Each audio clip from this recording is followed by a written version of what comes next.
जय श्री कृष्णा दोस्तों। हम सभी के जीवन में कोई ना कोई समस्या आती ही रहती है। ऐसे में आप समस्या को दूर करने के लिए क्या करते हैं? शायद आप में से कई लोगों का जवाब होगा कि समस्याएं समय के साथ खुद ही खत्म हो जाती हैं, और कुछ लोग कहेंगे कि समस्या का समाधान खोजेंगे, मगर कैसे? ये अक्सर हम लोगों को पता नहीं होता। किसी भी समस्या का समाधान ढूंढने के लिए हम क्या कुछ नहीं करते, तब हम भूल जाते हैं कि समस्याओं का समाधान अक्सर उन्हीं समस्याओं में छुपा होता है जिनकी वजह से हम बेहद परेशान हो जाते हैं। भगवान बुद्ध ने भी समस्याओं का समाधान ढूंढने के लिए ही कहा है कि अगर हम शांत होकर समस्या में समाधान तलाशने की कोशिश करते हैं तो हम उसी समस्या से कोई समाधान निकाल लेते हैं।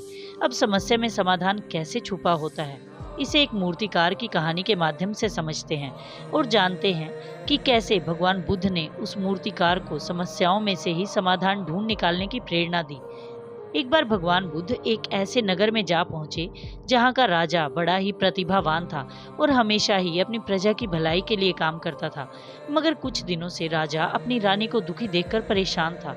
उसने सोचा, शायद मैं राज्य के कामों में और प्रजा की देखभाल में इतना व्यस्त रहता हूँ कि रानी को ना तो समय दे पा रहा हूँ और ना ही कई दिनों से उसको कोई खूबसूरत तोहफा दिया है। रानी का जन्मदिन नजदीक आने वाला था, तो राजा ने सोचा, क्यों न जन्मदिन पर रानी को कोई ऐसा उपहार दिया जाए कि वो उस उपहार को देखकर अपने सारे दुख भूल जाए।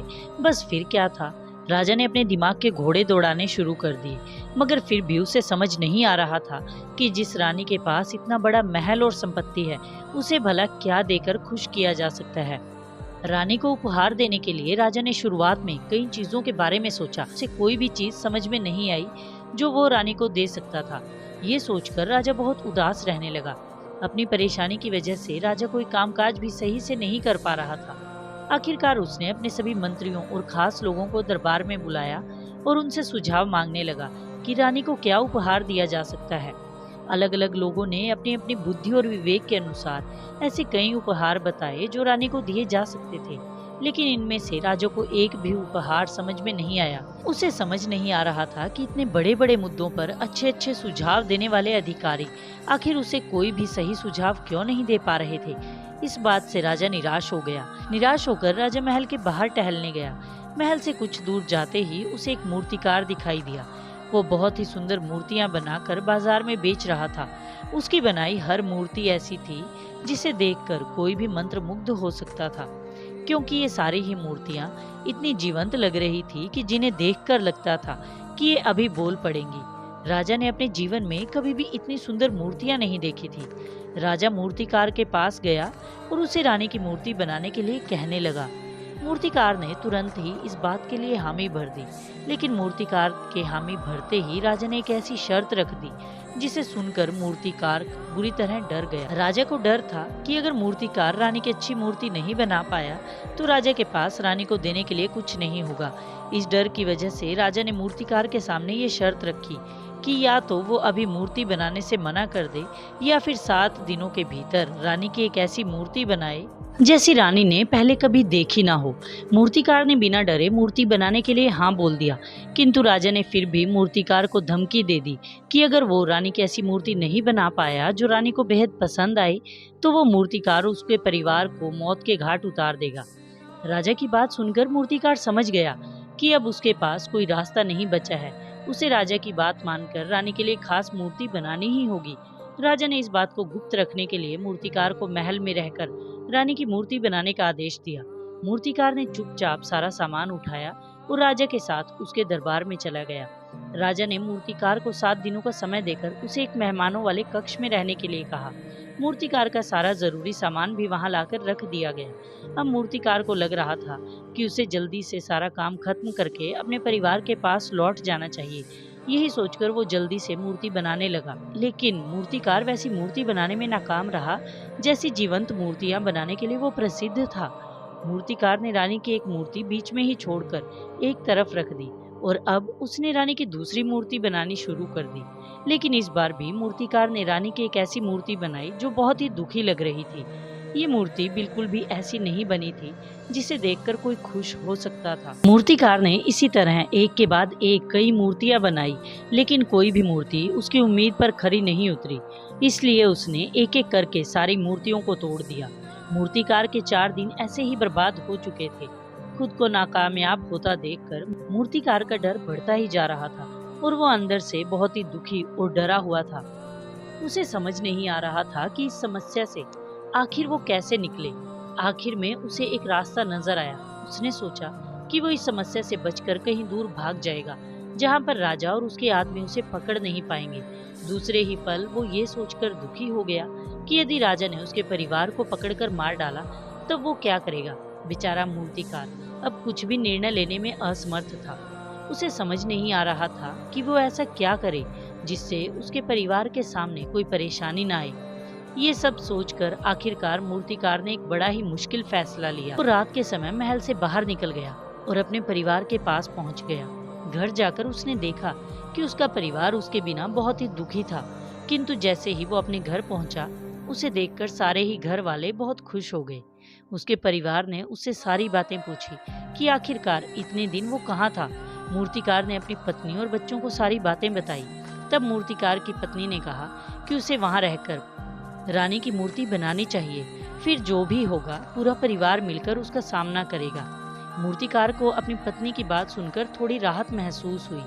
मूर्तिकार अभी अपने परिवार से बात कर ही रहा था, इतने में ही एक बौद्ध भिक्षु भिक्षा मांगने उसके घर आया। ये बौद्ध भिक्षु कोई और नहीं बल्कि महात्मा बुद्ध थे। महात्मा बुद्ध ने मूर्तिकार की सारी बातें सुन ली थी। उनकी बातें सुनकर महात्मा बुद्ध ने कहा कि पुत्र, तुम्हें डरने की जरूरत नहीं है, क्योंकि ऐसी कोई समस्या नहीं है जिसका समाधान ना हो। इसलिए समस्याओं से घबराना नहीं चाहिए, बल्कि डटकर उनका मुकाबला करना चाहिए। अगर तुम समस्या से इतना डरोगे तो उसका समाधान कभी नहीं निकाल पाओगे। मेरी एक बात हमेशा याद रखो कि हर समस्या में ही उसका समाधान छिपा होता है।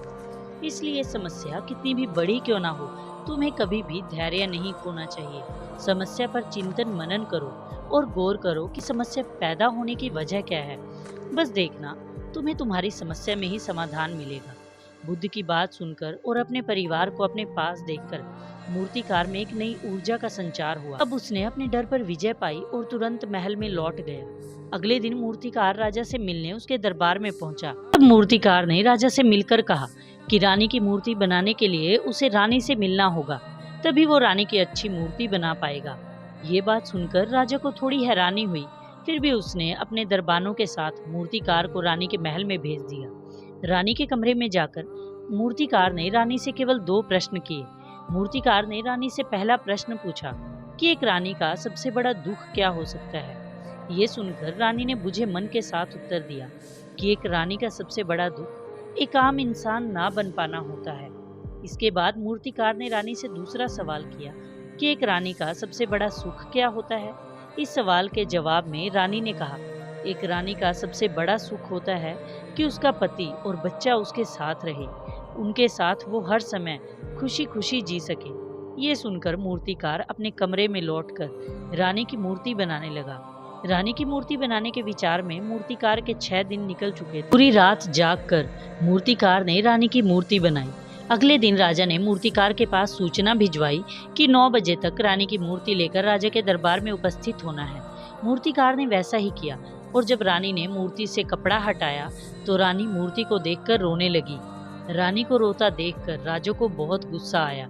राजा ने मूर्तिकार को मारने के लिए अपनी तलवार निकाल ली। राजा को लगा कि रानी को मूर्ति पसंद नहीं आई, लेकिन तभी राजा का ध्यान मूर्ति पर गया। मूर्तिकार ने रानी की ऐसी मूर्ति बनाई थी जिसके बारे में कोई सोच भी नहीं सकता था। दरअसल मूर्तिकार ने रानी के साथ राजा की मूर्ति भी बनाई थी। रानी के साथ राजा खड़ा था और रानी के हाथों में एक छोटा सा बच्चा भी था। राजा को तलवार निकालते देख रानी राजा के मन की बात समझ गई और तुरंत राजा से बोली, मुझे मूर्तिकार की मूर्ति बहुत पसंद आई। इस मूर्तिकार ने रानी को सबसे सुंदर उपहार दिया है। इसका सपना हर रानी देखा करती है। इस मूर्ति में रानी का पूरा परिवार उसके साथ है। एक रानी को खुश रहने के लिए उसका पति और संतान ही चाहिए होती है। मूर्तिकार ने इस बात को समझा। रानी की बातें सुनकर राजा को अपनी गलती का एहसास हुआ और उसे रानी को वक्त ना दे पाने का दुख हुआ। अब राजा ने भरे दरबार में अपनी गलती के लिए रानी से माफी मांगी और मूर्तिकार को इनाम दिया। इसके अलावा राजा ने मूर्तिकार की अब तक की बनाई हुई सारी मूर्तियां खरीद कर महल में रख दी। राजा से इनाम पाकर मूर्तिकार जब अपने परिवार के पास जाने लगा तो राजा ने उससे पूछा, कल जब तुम मेरे दरबार में आए थे तब तो तुमने कहा था कि मूर्ति अब तक बनी नहीं है, फिर एक रात में ही तुमने इतनी सुंदर मूर्ति कैसे तैयार कर दी? वो मूर्तिकार भगवान बुद्ध का ध्यान करते हुए बोला, दरअसल मैं जिस समस्या से डर रहा था, कल मुझे अपनी उसी समस्या का समाधान मिला। मैं तो कब का डर कर यहाँ से भाग गया होता, मगर महात्मा बुद्ध ने मुझे ये ज्ञान दिया और बताया कि कैसे मुश्किल से मुश्किल समस्या खुद अपना समाधान छुपाए रहती है। मैं जब आपके दरबार में पहली बार आया तो मैंने रानी को जिस अवस्था में देखा, मैं उनकी वैसी ही मूर्ति बनाने लगा। इसलिए मूर्ति में रानी उदास और दुखी ही दिखाई देती थी। अब अपनी उदासी भरी मूर्ति देखना भला किसे अच्छा लगेगा? ये सोचकर मैं डर गया और यहाँ से भाग निकला। मगर जब भगवान बुद्ध से मेरी भेंट हुई तो उनके कहे अनुसार मैंने अपनी समस्या पर चिंतन मनन किया और मुझे समझ में आया कि जब मुझे रानी की असली खुशी के बारे में पता होगा तभी तो मैं उनकी ऐसी मूर्ति बना पाऊंगा जिसमें वो खुश हैं। बस इसीलिए मैंने कल रानी से मिलने की आज्ञा मांगी थी और देखिए कैसे मुझे मेरी समस्या का समाधान भी मेरी समस्या में ही मिल गया। सोचिए, अगर मूर्तिकार इस समस्या से डर कर मुंह छिपाकर भाग गया होता तो वो इससे भी बड़ी समस्या में फंस गया होता। समस्या के समाधान का सबसे अच्छा तरीका यही है कि हम समस्या के समय धैर्य बनाकर रखें और इसके बारे में गंभीरता से सोचें, तभी हमें कोई रास्ता मिल पाएगा। जो लोग समस्या के आते ही सदमे में आ जाते हैं वो अपने लिए समस्या बढ़ा लेते हैं। जब भी कोई प्रॉब्लम आए तो इमोशनल होने की बजाय प्रैक्टिकल होकर सोचें। अब इस कहानी के बारे में एक बार फिर से सोचें। जब राजा के सामने रानी को उपहार देने की समस्या आन पड़ी थी तो राजा कैसे परेशान हो गया था।